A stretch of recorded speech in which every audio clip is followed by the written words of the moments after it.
Please drink responsibly. Let the sunlight in. Good morning, sunshine of my life. You look happy today. I am. I came in here and I saw there was a whole pile of washing to do. But I thought you didn't like doing the washing. No, I love it. Anything else you need washed? Sunlight 2-in-1 with added fabric softener. Smells so good, you want to use it again and again. Let the sunlight in. Sunlight 2-in-1. Sunlight clean, sunlight fresh. Sunlight in. Happiness is all around. Let the sunlight in. Spectrum on Radio 1 FM 90 is brought to you by Stanbic Bank. Welcome back. This is Spectrum on Radio 1 tonight. Col Ghadaffi is killed. We've been talking about that. The context, though, as Dr. Besigye is barred from moving out of his house and as General Retreat moves to deal with internal politics. What are the implications of these events to Ugandans today? Of course, the Ghadaffi debacle is a deep issue. We could not really do it justice, but we know how to move on to the house arrest of Dr. Besigye. Honorable Kamya, from this president of FDC, has been put under house arrest or preventive arrest. We're not very sure. Maybe we'll get to know what the difference is between preventive arrest and house arrest. Is the government doing the right thing? In holding Dr. Besigye to house arrest or whatever it is, he can't even buy beans. He can't even buy beans from the market. In fact, I don't think they are not doing the right thing, and I think that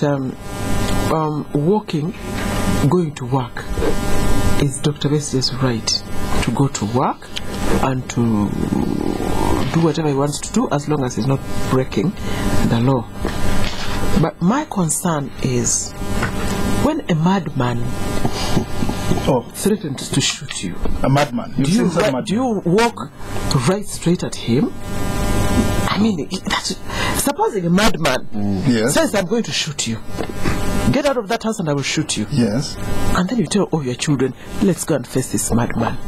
Let's see how. That's not reasonable. And he shoots us. That's what I say. I think when you're a commander, you have a responsibility, one, to protect your troops. You can't just walk with your troops right into a madman's So you're saying, Dr. Besigye, it's wisdom that he stayed in the house? I think there's a responsibility.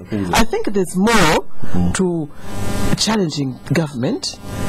I think that Dr. Besigye and the people that are organizing Walk to Work, and I'm not saying it is a bad thing, you have to resist bad leadership, but you also have a responsibility. Even when you're a commander in the field, to protect your troops, to minimize losses and costs, and to review tactics. So basically, tactics are not always head-on.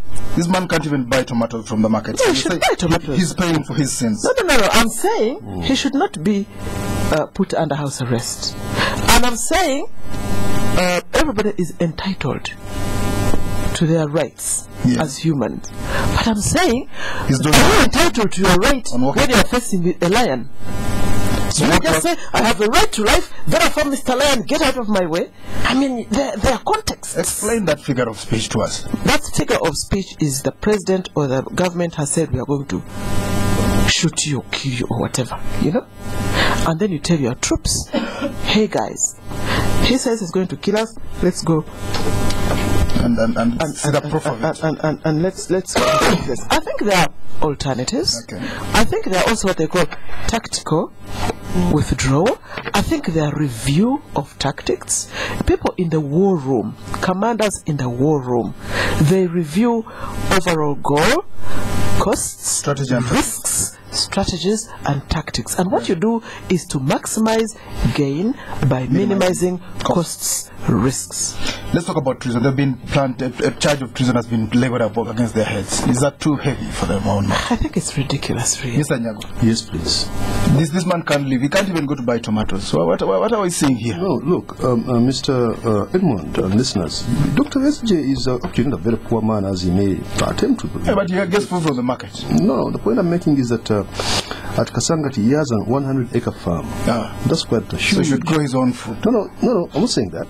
But that's not a bad thing. I mean, 100-acre farm. And then secondly, if it's about walk to work, why doesn't he work on that 100-acre farms instead of working on? He has an office in Katonga Road. Refers to work in the working places of people in the informal sector, the poorest of the poor in Kasangati, Imperial, and so forth. But also, you know, I'm wondering.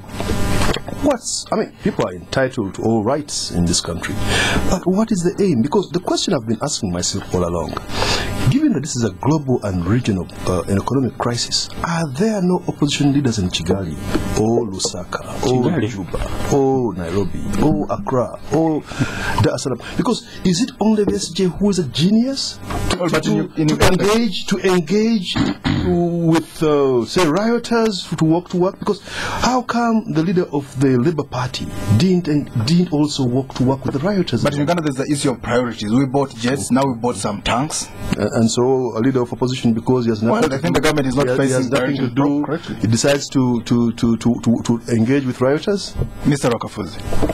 Yeah, but for me, I'm convinced and I'm happy that the strategy Besigye took has yielded fruit.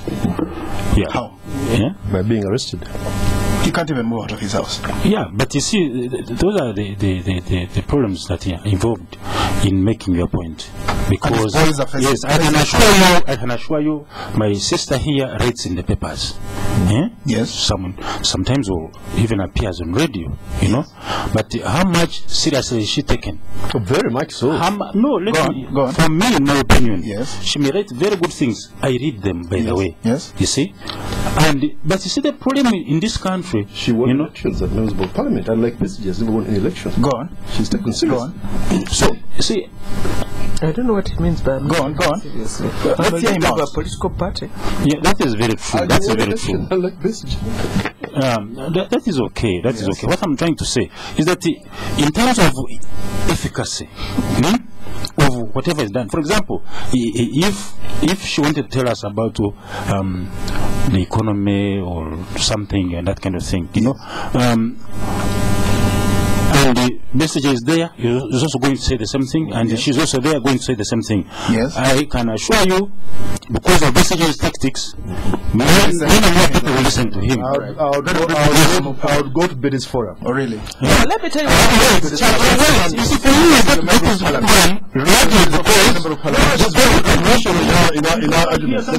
I'm rational, you know, whatever. I've never had Bettie doing irrational things, right? No, we're not discussing Bettie here. No, let me tell you something.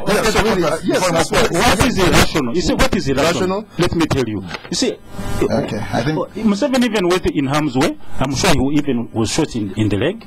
He was fighting Obote. No. Wasn't Obote a lion? I really need to say something. Look here. Since he Wasn't he a lion? Wasn't he a lion at the time? Wasn't he the madman Obote? Why didn't Museveni say, since I'm dealing with a lion or a madman, I should go home. Let me go home, back home, look after my cows. But he went ahead and fought. In those days, they used to fight with guns. Right. Today, we fight through writing, ideas, you know that kind of rioting. Today, it's rioting. You can define it as rioting, but the moment you prove it in court, then you say it is rioting. But I can assure you, it is the police which riots. It's not the people. Me, what you're saying, you know, Edmond, very briefly, there are many ways. Mahatma Gandhi won a whole revolution through peaceful means. Now, the amount of resource and energy put into putting people at risk with their lives and their property, if the energy was put into, for instance, convincing traders to close their shops, and you told them to park their vehicles, and border to park their cars. But you see, you cannot when you are talking, we listened. I'm telling everybody to boycott, not to buy anything. The government would be on its knees in a month if we just did an economic boycott. Let us work together. And we will call people to talk. Let us work together. You convince, you tell them to do that. So since we are all in opposition, you also do your part. You also do your part. Convince your and so on and so forth. So that you see, we work together. So that we achieve what. Archbishop of Rwakafuzi, by the way. Let's talk about the NRM retreat just before we move forward. Mr. Rwakafuzi, they've been listening to lectures. Now they're going to hear from the president, apparently. Some people think he's going to, tell them, why did you oppose my people in parliament? What do you think is going to come out of Chenkwan's? Will the MPs be cooler when they come out, the NRM MPs? I don't know. I'm not very sure. But you see, the majority of those MPs are very poor people. And they need to be in that house. Poor in what? Go on. I mean, academically? No, I'm just talking. I mean, they are not men of means. Listen, let me tell you. Let's be realistic. You go to many parliaments like in Kenya and so on and so forth. They are not very educated people, but they are men of means, people with helicopters and so on and so forth. But many of our people here, including myself, we are very poor people. You see, and the state is almost the alpha and the omega. So when a person has such a link to the state to be able to pay fees for his child, it's very difficult to expect much from such a parliament. We have a few. Let me tell you, we have a few. You see, the people who talk, how many are they? They are vociferous. It doesn't affect them. How many are they? They are spoken ones. How many are they? They are not more than 15. No. Mr. Nyago. No. Mr. Rwakafuzi, I think, is really he's a man of whatever. He's a man of letters and so forth. But I mean, he's overemphasizing something that's not really. We are poor. The law. I can assure you. So you mean a poor man can't even by African standards? No, fine, but a poor man doesn't make rational decisions or good decisions because the laws of Uganda that they make Mr. Rwakafuzi to enjoy all the rights. I mean, our constitution, whatever, are of very high quality. People like Madam Bettie, who won elections, and unlike say the other character I was talking about, Madam Bettie. You're talking about the party president. Please, when I talk 2.5 million votes. No, but it didn't win.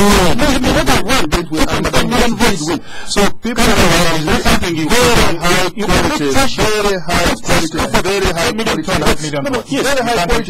very high quality parliament of Uganda. So it's not about money. If I'm a poor man, that means I don't just have any sense in my head. Come on. What kind of ninth parliament can we see after? I think we have moved on, and for me, I'm very proud that as a country, we are seeing things that we probably would not have thought possible a couple of years ago. There are young people who, you're right, everybody needs some money, but it doesn't mean that everybody can be bought with money. True. So I think some of them will still have their heads high. Some people, I mean, look at say in the 9th parliament, in the 7th parliament, 7th parliament, people moved from NRM, the Ruzindanas, the Jack Sabitis, the Salam Musumbas. They went to FDC. Okay. They were strong. During that parliament, that's when they were discussing the Constitutional Review Commission on federalism. It is those people, in fact, who moved to FDC. Just wait a minute. Those people who moved to FDC, who resisted Federal and Chisanja. So really, there are people who can hold their ground. Just briefly, thank you, Edmond.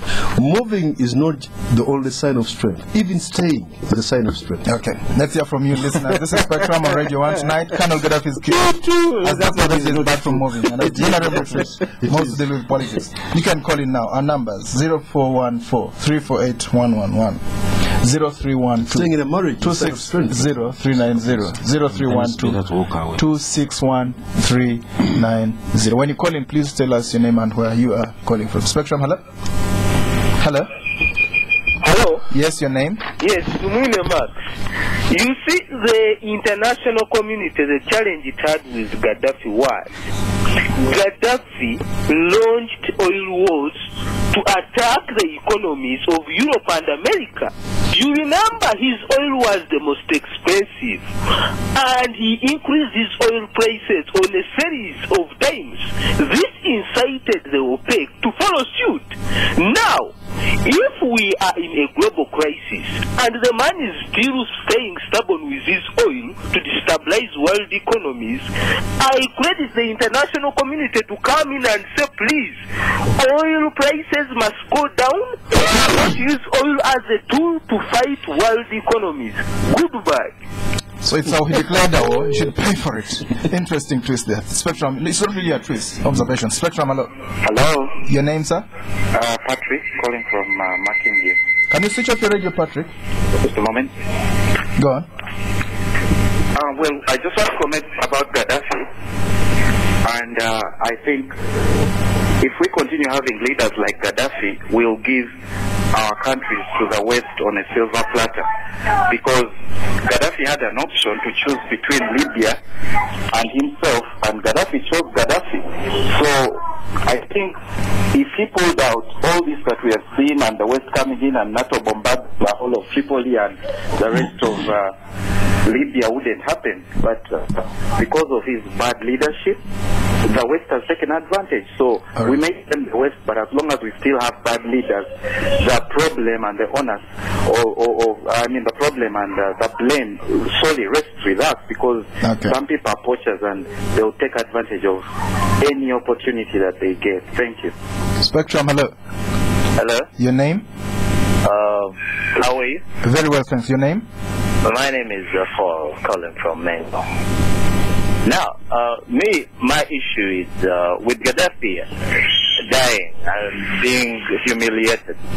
I think the problem entirely relies on him not have created any avenue for anyone else to, or created a system for other people to come in, or a system that can rule the country. He thought he was the alpha and omega of Libya, and saying that NATO came in and what NATO did, we don't all support it, but he created a reason for them to come and destroy Libya. If NATO was so much interested, or the Western countries, how come they've not invaded Ghana that has systems and has oil? Two, about Dr. Besigye's arrest and calling him a rioter. I believe Dr. Besigye is not a rioter, because all he did was walk. He has never picked a stone to beat people up. All he does, he walks, and then the police shoots people, makes them angry, and then they riot. It's not Besigye who shot at babies in Masaka, or even killed people in Kasubi, all the 30 people that have died in Buganda riots. It's always the police that causes all these problems. In fact, the government, I would say, are the ones killing people indirectly, because there is no drugs in hospitals. People are dying because they cannot even deliver. Spectrum, hello. Hello, Spectrum. Good evening. Your name? My name is Deo, and I'm calling from Kampala. My contribution is just simple. I think Gaddafi was killed just because these guys, the new government, the boys were hungry with him. He killed many people. He killed many of his people, innocently, and because of their, they got fed up, and he was shooting people like insects. So you did not expect young boys to capture Gaddafi and then take him to jail, or to take him to Hague. You had to kill him. That is human. It's unfortunate. I didn't support it, but I mean, that you should also look at the other side of the coin. Thank you. I'll find out. Hello. Hello. Please switch off your radio or walk away from... Yes, your name? Good evening to you. Good evening, your name? This is Christopher Kabamba. I'm calling from Rwakafuzi. Now, Edmond, for me, I'll start with Besigye. So I don't think the police is doing the right thing. Because, Edmond, let me tell you this. If you see somebody protesting, is not rioting, why don't you give him space? For me, I believe that even if they let Besigye walk from all the way to that place, I don't think that guy would go up to Zambia. I mean, up to Najanako. Or if you could, let them just provide security to him. That is all. There's no reason that's why you kill people, you rubber shoot to people. I just think it's the police just messing up. Now, secondly, to Gaddafi, I think for me, Edmond, I don't know what's wrong with our leaders. For God's sake, why do you think you can rule until you die? Because Gaddafi knew it very well that he could not win the battle. But at the end of it, he left the people from the country all dead. Look at the infrastructure. That guy had so many good roads. Look at the buildings that were in Libya. All those things are now finished up. And at the end of it, he's also dead. All right.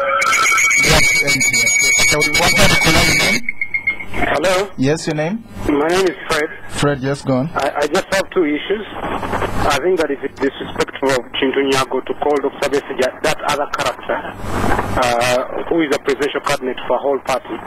Then the other issue is that Kintu Nyago should not take us for jokers. This government has not served us. MPs went to Mulago. They found one incubator. They found about 80 babies waiting for that one incubator. How do you expect the people to react? They need to have civil protests for the government to know that people are not happy about the situation they are living in. So Kintu Nyago should not take us for jokers. All right. Mr. Rwakafuzi, your reaction to these scholars? Yeah. Gaddafi declared war. They came back, they brought it to his staff. Yeah, he had to end that way because he said that he cannot retire as a revolutionary. So he gave that advice to other people as well. Yeah, and he had to be retired. So that's what he died on the job. And he died on the job, yeah.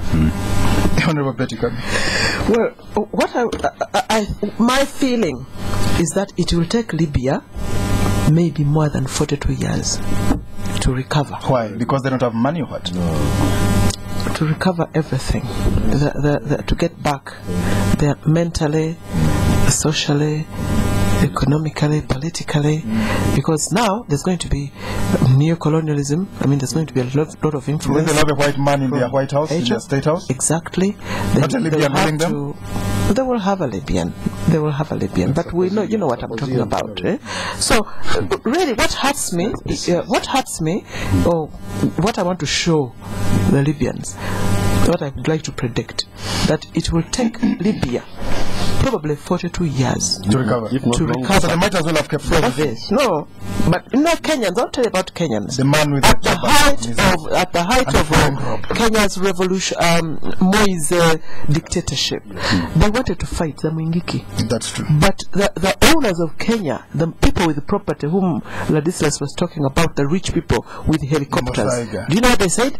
We are not going to destroy what we fought for, and we are not going to destroy what we have worked for. Right. We are not going to destroy what we fought for, and we are not going to destroy what we have created. Right. So they took part of that battle into the Rift Valley. They took part of that battle, but somehow, but then they ended up. You know what they have done? 2 years, maybe 2 years of war.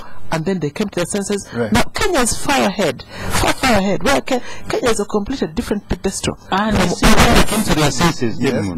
How did they come to their senses? The international community participated. Right. You see, we should not always continue bashing the international community as if they are always there for negative reasons. Sometimes they are very useful. Terms of reference must be. You call President Besigye a character. Would you like to withdraw that before we continue? Okay, withdraw. The terms of, but he's a character like any other person. I'm also a character. All right, that's what I'm now that's it. This gentleman who was talking about NATO going to Ghana. No, it can't just go to Ghana because there is no cost to go to Ghana. But look, there is Syria. There is Syria, and there are many people dying in Syria. Where is NATO? Go on. Let's hear. Or Somalia. The AU has literally begged the Security Council to impose no-fly zone in Somalia. But even as I speak now, Kenya is being destabilized and so forth. Right. So really, these are double standards. Now, again, human rights can only be introduced through enforcing a rigid and also, a strict human rights culture. And I can assure you, the xenophobia, the killing of black people for the sake of being black and being branded mercenaries without being put to trial in Libya by the regime in Tripoli, or the summary execution of Colonel Muammar Gaddafi without being put to the courts of law, that does not augur well for the introduction, for the rights they claim that they represent. And also, the resolution 1973 talks very categorically that it is there to protect civilian lives. The mother of all questions is, were there no civilians in Sitre where a scorched earth policy with NATO bombing took place and people died en masse? Mr. Koraka, just before we go, would you like to answer that question? Yeah, it's like this. Nobody is going to come into your home when Everything is running clockwise. Exactly. Nobody, the people who came, the NATO came to Libya because it was invited. Right. So if we have not invited it here in Uganda, have you seen NATO here? No. Yeah, it's not coming. And we have our oil. Who invited? We have our oil. Gaddafi invited NATO. Go on. You mean Gaddafi invited NATO? His people. You see, Gaddafi did not own Libya. His people invited NATO. Right. And of course, he called them rats and cockroaches. In the end, the rats pushed him out. The Libyan rats invited NATO. His life is gone. No amount of money can save him now. It's too late. Of course, his death reminds you of people like Saddam Hussein, strong men who died. Through cloning, people like General his body can be recloned, and Gaddafi is. People like Osama bin Laden. These are epochal deaths. And there are many other people by execution. Good people. Oh yes, Allende. Saddam Hussein. Osama bin Laden. No, Allende. Osama bin Laden. I can't talk about him, but I know about Salva, who was killed by a CIA, whatever, coup in Chile. Allende. Right. Okay, we have to go. Many other. Nkrumah was removed from power. We have to go. Thank you very much, dear guest, Hon Bettie Kamya, President of the Uganda Federal Alliance. Not very kind to the walk-to-work protest. Of course, she came from FDC, but she says tonight that she thinks they should have used other more peaceful means, drawing the lines. Should help us with those peaceful means to put more pressure on government. That's Mr. Ladislaus Rwakafuzi, human rights lawyer, also senior partner in Rwakafuzi and Company Advocates. Thank you for coming. And Mr. Kintu Nyago, Deputy Principal Private Secretary to the President. Thank you for coming to Spectrum. Thank you for tuning in. I've been your host, Edmond Kizito. Spectrum will be back tomorrow. Next, though, is the news in the English language. Do stay tuned.